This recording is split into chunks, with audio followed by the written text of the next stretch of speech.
Les jeux vidéo rendent-ils vraiment violents? Teenage boys around the country. Adam Lanza was motivated by violent video games. Through vicious, violent video games. The effects that violent video games have on young Violent minds. video games. Il est clair qu'on a des jeux vidéo violents qui conditionnent à la violence parce que ça déréalise. Puis il y a le rapport à la violence et ça vous conditionne. 4 drames en un quart de siècle et à chaque fois la même accusation, les mêmes études annoncées, puis le silence, jusqu'au prochain. Une professeure d'art plastique de 60 ans a été poignardée à plusieurs reprises en plein cours par un élève de 14 ans. Soit les jeux vidéo rendent vraiment violents, et alors ça fait un quart de siècle qu'on le sait et qu'on ne fait rien, soit ils ne rendent pas violents, et alors ça fait un quart de siècle qu'on accuse le mauvais coupable. On va vérifier, Et alors, parce que c'est si quoi Emmanuel Macron a raison, Pour moi, le problème, c'est juste que les gens qui agissent au nom d'un jeu vidéo, genre en mode c'est un jeu vidéo qui les a théoriquement rendus violents, ça veut juste dire que ces personnes avaient un problème mental, tout simplement. Commençons pas à accuser la merde, tu vois. si jouer à Fortnite peut vraiment conditionner Le un thème ado de Cyberpunk. laissant à poignarder quelqu'un, alors c'est le sujet de santé publique le plus urgent du pays. Sauf que cette question, la science l'a déjà examinée, plusieurs fois, dans plusieurs pays, avec des dizaines de milliers de sujets. Mais le débat revient quand même, à chaque drame, comme si les réponses n'existaient pas. Alors soit personne ne les lit, soit elles n'arrangent personne. Les scientifiques se posent cette question depuis plusieurs décennies, et ils ont apporté des réponses. En 2010, des chercheurs ont défendu l'idée d'un effet cumulatif, d'une agressivité qui augmenterait à mesure qu'on joue. Leur étude dit ceci: quand on expose quelqu'un à de la violence dans un jeu de façon répétée, en moyenne, on mesure des changements. La personne pense plus souvent en termes d'agression, réagit avec plus d'hostilité et montre moins d'empathie. Ces effets sont Les gars, je suis désolé, mais j'ai joué à énormément, je sais pas vous, mais j'ai joué à énormément de jeux violents dans ma vie, très violents pour certains, très gore pour d'autres, hein, vous vous doutez, hein, je suis un streamer youtubeur qui fait des jeux d'horreur, j'en ai vu des dingueries, ça ne m'a jamais rien fait. petits, mais dans leur étude, ils existent statistiquement. Et dans un contexte où d'autres facteurs s'ajoutent, un contexte familial, d'irritabilité, cette exposition pourrait contribuer à augmenter la probabilité d'un comportement agressif. Alors là, moi je suis corda. Écoutez-moi bien, la vie de ma mère, je suis d'accord. Quand je joue à Valo, qu'une game me tilte de baiser, et que derrière ma mère m'appelle en gueulant mon prénom, au lieu de dire quoi, j'y quoi. Voilà, je suis un peu d'accord. Toi t'es un adulte, oui mais connard, je joue pas aux jeux vidéo depuis 10 ans, enfin depuis 5 ans. Je joue depuis que je suis minot, depuis que je suis comme as. Donc en vrai non, il y a quand même un petit truc vrai. Cette méta-analyse, elle date de 2010. Quand je perds une game et tout, je suis saulé, non, je vois un Et peu. c'est le papier le plus cité par ceux qui défendent un effet des Ah, jeux c'est un vidéo. peu plus global, le dossier c'est pas le plus ça rend complet violent, que ce camp est c'est un produit. peu plus global. C'est un résultat préoccupant, donc on a continué de chercher depuis. En 2017, une équipe reprend ces données, mais cette fois elle corrige ce qu'on appelle le biais de publication. En gros, quand une étude trouve un effet, elle a plus de chances d'être publiée que quand elle n'en trouve pas. Ok. Du coup, la littérature scientifique donne une image déformée. Elle surreprésente les résultats positifs. Quand on corrige cette distorsion, les effets trouvés par la méta-analyse de 2010 deviennent beaucoup moins évidents. L'année suivante, une autre équipe pose une question différente. Est-ce que les effets de labo se traduisent dans la vraie vie? Est-ce qu'un adolescent qui joue à des jeux violents aujourd'hui devient physiquement plus agressif des mois plus tard? Pour le savoir, il compile toutes les études qui ont suivi les mêmes personnes dans le temps et il trouve un effet statistiquement détectable, mais tellement petit que beaucoup de chercheurs contestent sa pertinence pratique. En 2020, une méta-analyse compile les études longitudinales et les classe par qualité méthodologique. Résultat, les études de meilleure qualité ne fournissent pas de preuves robustes d'un effet. Et en 2023, une équipe change d'approche. Au lieu de questionnaire, elle utilise l'imagerie cérébrale. Pendant 2 semaines, des participants jouent quotidiennement à un jeu violent pendant qu'on observe leur réponse cérébrale liée à l'empathie par IRM fonctionnelle. Résultat, pas d'effet de l'exposition sur l'empathie pour la douleur. Bon bah voilà. Et quand Bon bah voilà, fin de vidéo. les chercheurs utilisent une méthode statistique conçue pour distinguer « on n'a pas trouvé d'effet » de « on a la preuve qu'il n'y en a pas », c'est la deuxième option qui l'emporte. Vous voyez le schéma. À chaque fois qu'on corrige un biais, qu'on préenregistre un protocole, qu'on contrôle mieux les variables, l'effet se réduit. Et dans les sous-ensembles aux meilleures pratiques méthodologiques, il devient statistiquement indistinguable de zéro. Ok. Donc le dossier le plus complet jamais produit contre les jeux vidéo a été largement affaibli par 15 ans de recherche. Voilà, donc ça a été débunké, merci. Mais il y a un détail dont on parle pas souvent. Depuis le début, on parle d'agressivité, d'effets sur le comportement agressif, de score d'agression. Mais est-ce que vous savez ce que c'est? Voilà ce que font les chercheurs. Premier test, on vous dit qu'un autre participant déteste la nourriture épicée, et on vous demande de lui préparer une dose de sauce piquante. La quantité et le niveau de piquant que vous choisissez, sera plus faible. c'est votre score d'agressivité. Deuxième test, vous appuyez sur un bouton qui envoie un bruit désagréable dans le casque d'un adversaire. Plus vous montez le volume ou la durée, plus vous êtes agressif. Troisième test, on vous montre un mot à trous, et si vous répondez kill au lieu de kiss, c'est de l'agressivité cognitive. De la sauce piquante, un bouton de volume et un jeu de Scrabble, c'est sur ces mesures-là que le débat scientifique s'est joué ces dernières années. Et c'est sur elles que l'effet n'a cessé de rétrécir. Mais il y a encore plus intéressant que ça. Parce que ce dont on vient de parler, c'est... Il y a un mec qui m'a dit, le mur derrière toi, il est en ciment. L'effet du contenu violent. Le sang, les armes, les meurtres à l'écran. Et si dès le Oui, départ, en soi, oui. la question elle-même était mal posée.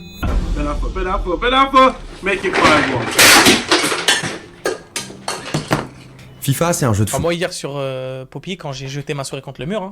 Il n'y a pas d'armes, pas de sang, pas de meurtre. Et pourtant, c'est peut-être le jeu qui a cassé le plus de manettes. Ouais, c'est Pourquoi vrai ça. En 2011, une étude a isolé l'effet de la compétitivité et celui du contenu violent sur le comportement agressif. Résultat, la violence du jeu n'était pas suffisante pour augmenter l'agressivité. Ce qui faisait bouger les scores, c'était la compétitivité, indépendamment Bah du oui, contenu. c'est ça. Un jeu de course intense produisait plus de réactions agressives qu'un jeu violent moins compétitif. C'est Ouais, très réel. important. C'est ça, parce c'est que pour ça que je vous ai dit sur Valo, des fois je pouvais tout baiser à cause de ça. veut dire que même les petits effets que certaines études trouvaient encore peuvent dans certains protocoles être expliqués par la compétitivité et la frustration plutôt que par le contenu violent. Ce n'est pas le sang à l'écran qui fait réagir, c'est la compétition et parfois le fait de perdre. Résumons. Le dossier scientifique le plus souvent cité en faveur d'un effet des jeux vidéo a été affaibli par 15 ans de réanalyse et d'études mieux contrôlées. Ce que ces études mesurent comme agressivité Je vais faire de la viande sur ma chaîne. et ceux que certaines études trouvaient encore peuvent être expliqués par la compétitivité et la frustration. Maintenant, est-ce que ça veut dire que le débat est à 100% clos? Pas du tout. En science, c'est rarement le cas. Des chercheurs très sérieux continuent de défendre un petit effet cumulatif. Leur argument, c'est que même un effet minuscule, appliqué à des milliards de joueurs, devrait produire un signal statistique sur la violence sociétale. En revanche, voilà ce sur quoi tout le monde s'accorde, y compris ceux qui défendent cet effet. Personne ne démontre de pont solide entre l'agressivité mesurée en labo et la violence criminelle. La science est d'accord pour dire que ça peut énerver, elle n'est pas d'accord pour dire que ça rend dangereux. Alors Ok. l'Association de psychologie américaine, la plus grande organisation de psychologues au monde, a publié en 2020 une résolution formelle. Et le tout premier paragraphe dit ceci: attribuer la violence aux jeux vidéo n'est pas scientifiquement fondé, et ça détourne l'attention d'autres facteurs. Alors Macron, on va te faire enculer du coup. Et voilà. Voilà ce que disent les études. Maintenant, réécoutez Monsieur le Président. Passer des heures devant des jeux vidéo où on passe son temps en série à s'habituer à de la violence, ça vous conditionne, ça vous fait pas de bien. Ça c'est vrai. Mais le bon sens, ce qu'on constate, doit déjà nous dire, c'est mauvais pour vos enfants de leur laisser passer des heures et des heures devant des jeux vidéo violents et qui conditionnent à la violence. Il est clair qu'on a... Je jure que demain, si on met 20 gosses dans la même pièce et qui doivent tous se lanquiller à Mario Kart pendant 24 heures et que celui qui finit tout le temps ou le plus souvent premier gagne, je sais pas, 1 million d'euros, la vie de ma mère que les gosses vont devenir 3 fois plus violents et ils vont rager 3 fois plus que s'ils jouaient à Doom. Alors que Doom, c'est factuellement beaucoup plus violent, beaucoup plus gore, beaucoup plus explicite. Donc c'est pas logique ce qu'il dit. C'est juste comme il a dit tout à l'heure, Léo, c'est la compétitivité, frère. des jeux vidéo violents qui conditionnent à la violence. Quand vous passez Oh là là. 5-6 heures par jour à tuer des gens, à être dans cette logique-là de Mais c'est un jeu, connard, putain. Oh là là. prédation, bah c'est clair qu'à un moment donné, ça conditionne des jeunes. Et donc quand ils se retrouvent dehors, quand ils se retrouvent en classe, quand ils ont un moment la rage contre quelque chose, une situation, bah, ça va les désinhiber complètement et parfois leur faire conduire le pire, leur faire commettre le pire. Le 3 février dernier, à Sanary-sur-Mer, un élève de 14 ans a poignardé son enseignante d'art plastique en plein cours, de 4 coups de couteau, devant plusieurs élèves. Et au moment où j'enregistre cette vidéo, son pronostic vital est toujours engagé. Dans l'interview de Brut, le président réagit à cette vidéo d'une enseignante. Enseignante, qu'est-ce qu'on attend pour interdire les Tu vois, j'avais vu cette vidéo. jeux vidéo? Vas-y, je parle pas, je Qu'est-ce la qu'on laisse. attend? Les enfants à 7 ans, 8 ans, au CE2, allez interroger les institutrices. Ils jouent à Fortnite. Qu'est-ce qu'on attend pour interdire ces jeux? Je vais rien reprocher à cette femme.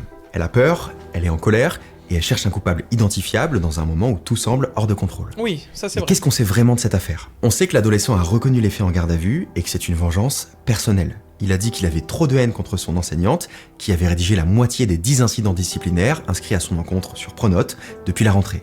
Il avait cherché sur internet ce que risquait un mineur qui tuait sa professeure, et le matin du 3 février, il a pris un Opinel dans la cuisine familiale et il l'a poignardé en plein cours devant ses camarades. Oh, la folie, Le parquet retient donc la tentative d'assassinat L'histoire est une avec folie. préméditation. Il ne retient pas les jeux vidéo comme mobiles. Non, Mais le n'insultez président pas. ne dit pas N'insultez pas cette dame, s'il vous plaît, parce que comme Léo l'a dit, frère, c'est une daronne, elle est stressée, elle vient de voir un truc choquant, c'était une de ses collègues de travail. Normal, juste elle whipine, voilà, c'est une ancienne, vous savez très bien, ça sert à rien d'insulter, exactement. Mon Dieu, pitié, contrôlez-vous, ça n'a rien à voir, pitié les gars. que les jeux vidéo ont causé cette attaque. Il dit quelque chose de beaucoup plus large. Écoutez bien, parce qu'il tient deux positions dans la même interview. Il est clair qu'on a des jeux vidéo violents qui conditionnent à la violence. Quand vous passez 5-6 heures par jour Bah tu vois, quand il dit ça, pourquoi le connard de chez Brut lui dit pas quel jeu? Quel jeu? Vas-y, dis-nous, quel jeu? à tuer des gens, à être dans cette logique-là de prédation, bah c'est clair qu'à un moment donné, ça conditionne des jeunes. C'est clair. Pas c'est possible, pas on soupçonne, c'est clair. Pour lui, la question est réglée. Et quelques minutes plus tard... Et donc pour ça, moi j'ai souhaité lancer un travail, ça c'est ce qu'on va poursuivre, qu'on va confier à des experts, essayer de mesurer scientifiquement l'effet que ça a. Bah, j'attends justement qu'il y ait un consensus scientifique. Si c'est clair que les jeux vidéo conditionnent à la violence, Pourquoi il veut un lancer une consensus mission de 2 mois pour le vérifier? Bah Et oui. si on a besoin de 2 mois pour savoir s'il y a un consensus scientifique, alors sur quoi repose le « c'est clair ». C'est une incohérence de posture. On peut être convaincu personnellement et commander une expertise, mais alors le « c'est clair » ne sert pas à décrire un état du savoir, il sert à occuper l'espace médiatique en attendant que la mission produise quelque chose. Et si on a besoin de 2 mois pour savoir s'il y a un consensus scientifique, alors « c'est clair » est une affirmation sans fondement, prononcée 2 jours après un drame par le président de la République. Et cette contradiction politique et médiatique, elle n'est pas nouvelle. C'est exactement le même script depuis un quart de siècle. Que ce soit les fusillades de masse aux États-Unis ou des coups de couteau dans un collège français, les contextes n'ont rien à voir, mais à chaque fois c'est le même réflexe. Un incident, un bouc émissaire, une annonce, et le débat s'épuise avant que les conclusions arrivent. Les jeux vidéo sont ce qu'on pourrait appeler un coupable confortable. Ils changent à chaque génération. Les comics dans les années 50, le rock, le cinéma, les jeux vidéo maintenant, mais le mécanisme reste le même. Ah ouais, un jeu c'est vrai, vidéo, ça. c'est une cause infiniment plus simple que de se demander ce qui fait vraiment basculer un adolescent vers la violence. Cette question-là, elle est terrifiante, parce qu'elle n'a pas de coupable unique et pas de solution en 2 mois. Le jeu vidéo, si. Les politiques peuvent lancer une mission, faire une annonce et prétendre qu'ils se battent contre une industrie. Mais il arrange pas que les politiques, il arrange aussi les parents. Quand votre enfant change, quand il se replie, quand il devient agressif, vous cherchez une explication que vous pouvez saisir, quelque chose que vous pouvez contrôler. Couper la console, limiter le temps d'écran, interdire un jeu, c'est un levier concret quand vous n'en avez aucun. Et le coupable confortable protège aussi paradoxalement ceux qui l'accusent, l'industrie du jeu vidéo. Sur la question de la violence, elle a la science avec elle, et elle le sait. Donc quand un président relance le débat, elle répond sur ce terrain-là, parce La que c'est le science. terrain sur lequel on Bah l'attaque. oui. Mais tant que le débat en reste là, personne ne lui pose les questions qui la concernent vraiment. Le design addictif, les lootbox qui reprennent des mécaniques proches des jeux d'argent, les mécaniques de rétention qui ont un impact sur le sommeil, tout ça est documenté. Les jeux vidéo peuvent avoir un impact négatif. Les gars, si vous savez à quel point le studio qui me choque le plus dans ça, c'est Riot Games, c'est choquant. Les gars, Riot Games et Fortnite, je pense que c'est les 2 groupes de studios, donc Epic Games et Riot Games, c'est les 2 groupes de studios de jeux, de développement de jeux, qui m'ont le plus choqué sur leur méthode pour appâter les gens à dépenser de l'argent, etc., etc. C'est abusé. Roblox aussi, non mais c'est différent parce que Roblox c'est plus un mec qui crée une map, etc., c'est différent. Vraiment, non, Riot, je pense qu'ils sont même au-dessus de tout. Le pass de combat n'existait pas avant Fortnite, déjà, juste pour vous le rappeler. Et une fois qu'ils ont créé ça, en fait, tout le monde s'est rendu compte que, bah ouais, en fait, genre, c'est le meilleur moyen de se faire de l'argent sur les gens qui jouent à nos jeux. Donc, maintenant, citez-moi un jeu en ligne compétitif qui n'a pas le Battle Pass. Citez-moi. Souvent ceux des écrans en général. Ce n'est pas parce que le lien avec la violence ne tient pas qu'ils n'ont aucun autre effet. Les effets réels n'ont juste rien à voir avec ce qu'on nous raconte. On n'a pas seulement affaire Regarde à un Média, mensonge, on a affaire à un mécanisme d'évitement collectif où tout le monde, pour des raisons différentes et parfois inconscientes, a intérêt à entretenir la mauvaise question plutôt que d'affronter celles qui n'ont pas de réponse simple. Et c'est pire qu'un mensonge, parce qu'un mécanisme d'évitement se nourrit de bonne foi. Le parent est sincère, le politique a juste besoin que ça paraisse sincère, et l'industrie dit la vérité sur la violence. Et c'est précisément pour ça que la boucle se répète en permanence. Le problème, c'est que cette boucle n'a pas seulement un coût. Mais la vie de ma mère que Counter-Strike qui a un pass. La vie de ma mère que Counter-Strike qui a un pass. Quand tu payes le pass à 10 balles de chez Counter-Strike là, où t'as les espèces de jetons verts là, enfin t'as des jetons pour déverrouiller des skins. Il me semble que c'est pas gratuit ça. Il me semble que il faut le payer ça. On est bien d'accord. Bien tenté. Médiatique. Bien Elle a un tenté coût mais humain. réessaye. L'adolescent qui a poignardé son Réessaye. enseignante n'a pas explosé du jour au lendemain. Le système avait repéré qu'il était instable. Son collège avait déjà signalé des suspicions de violence familiale visant sa sœur. Minecraft, la version Java, ils l'ont laissé de côté. C'est la version Bedrock qui a de l'argent de partout. Même pour payer, même pour avoir un skin, il faut payer. Suffisamment encore pire. documenté pour qu'un juge des enfants de Toulon ordonne le 17 septembre 2025 une mesure d'assistance éducative pour les 2 enfants. Concrètement, ça veut dire qu'un éducateur de la protection judiciaire de la jeunesse, le bras de l'État chargé de suivre les mineurs en danger ou en difficulté, devait les recevoir, évaluer leur situation et décider s'il fallait intervenir davantage. Les jeux vidéo en général sont mauvais et nous détournent de ce qui peut nous éduquer, nous cultiver. Cela explique le crash intellectuel, la paresse récurrente et l'ignorance récurrente, progressive scolaire.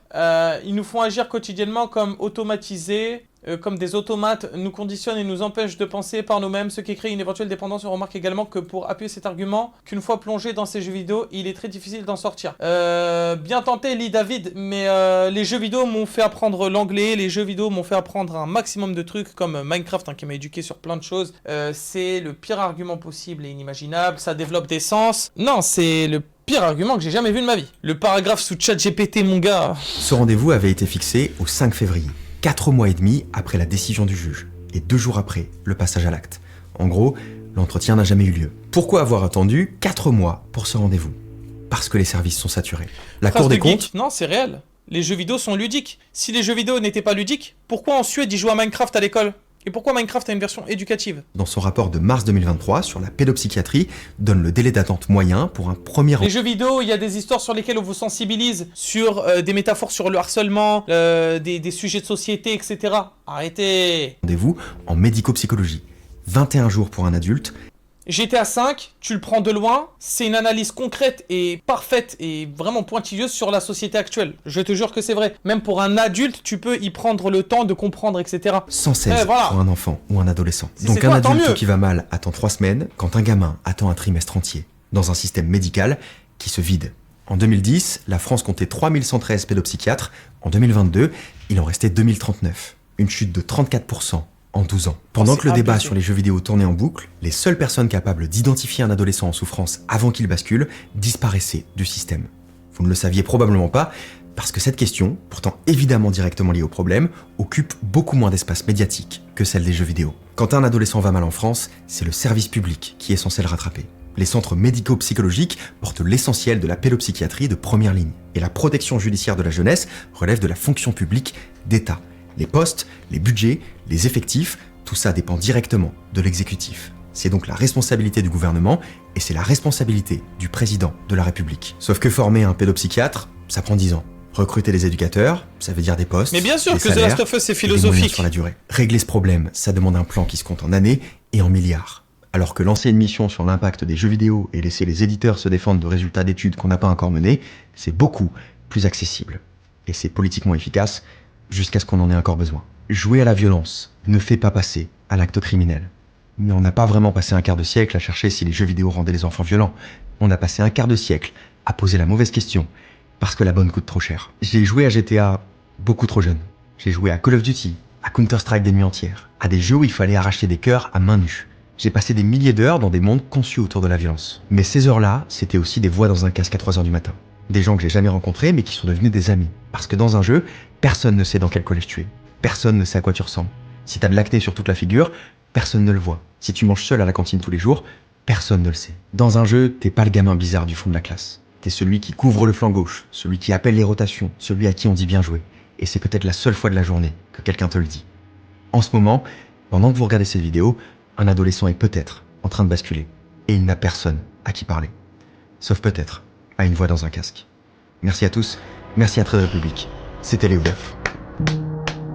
Magnifique, magnifique, le message de fin exceptionnel. Mais putain, mais frère, chaque vidéo de Léo Duff, c'est une masterclass. W vidéo, masterclass incroyable.